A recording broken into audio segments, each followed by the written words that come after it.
다시 시작할게요.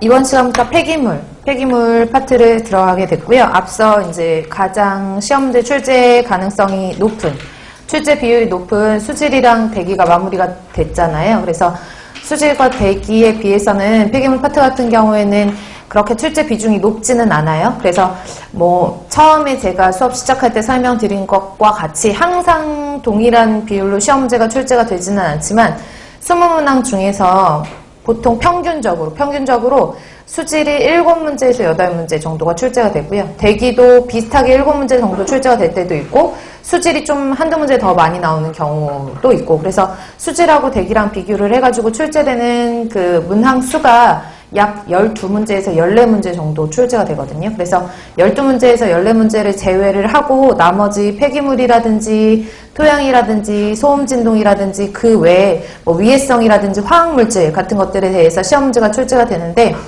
일단은 폐기물 같은 경우에는 문항수가 많이 출제가 되면 3문제, 많이 출제가 되면 4문제까지도 출제가 되고요.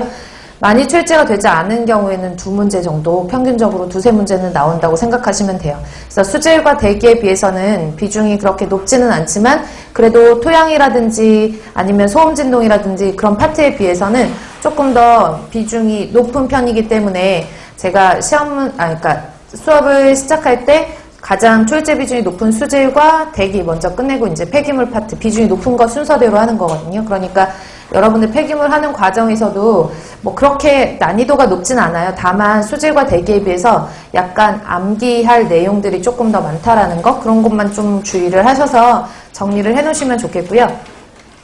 더군다나 하나 더 추가해서 말씀드리면, 이제 폐기물을 하는 과정의 수질과 대기를 잊어버리시면 안 돼요. 제가 앞에서 밑밥을 계속 깔았잖아요. 수질 대기가 가장 비중이 높다라고 계속 말씀드리고 강조드린 이유가, 수질 대기가 가장 많이 출제되는 만큼 여러분들이 계속 복습을 하셔야 돼요. 아셨죠? 그래서 앞에서 제가 설명드리고 노트 필기 해드린 내용들을 다시 한번 정리를 하시고, 모르시는 부분들은 계속 복습을 하시면서 폐기물을 공부를 하시면 도움이 되실 것 같아요. 그러면 지금부터 폐기물 파트를 시작하도록 할게요. 그래서 13페이지를 보시면 이제 챕터 1의 폐기물 관리가 있고요. 공부를 하시기 전에 무슨 파트를 공부를 하시는지 좀 목록 정도는 알아두시는 게 도움이 되실 텐데, 폐기물 관리에서는 어떤 폐기물을 어떻게 분류를 하는지, 이 분류라든지 아니면 폐기물의 구성이라든지 이런 것들에 대해서 볼 거고요. 두 번째로는 폐기물 발생, 어디서 많이 발생을 하고 이런 폐기물들은 어디서 어떻게 처리를 하는지, 뭐 이런 식으로 이제 폐기물 파트가 나눠져 있어요. 그래서 거의 대부분 앞부분에는 암기거든요. 그래서 정확하게 자주 나오는 부분들은 암기를 정확하게 해놓으시는 게 필요하신 부분이에요. 그러면 13페이지에 있는 챕터 1의 폐기물 관리 부분을 시작을 하면, 폐기물의 정의 및 분리, 여기는 다 교재 제가 정리를, 법적 교재이기 때문에, 법적인 정의이기 때문에 정리를 다 해놔서 별도로 제가 판서는 하지는 않을게요. 그래서 13페이지 폐기물의 정의 보시면, 폐기물 관리법에 이제 폐기물 관리법에서 얘기하는 폐기물이라는 것은 무엇이냐?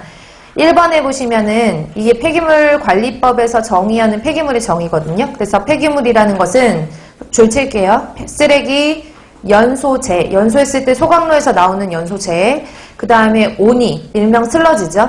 그리고 폐유, 버려지는 기름이라든지 폐산, 폐알칼리, 폐산이나 폐알칼리 및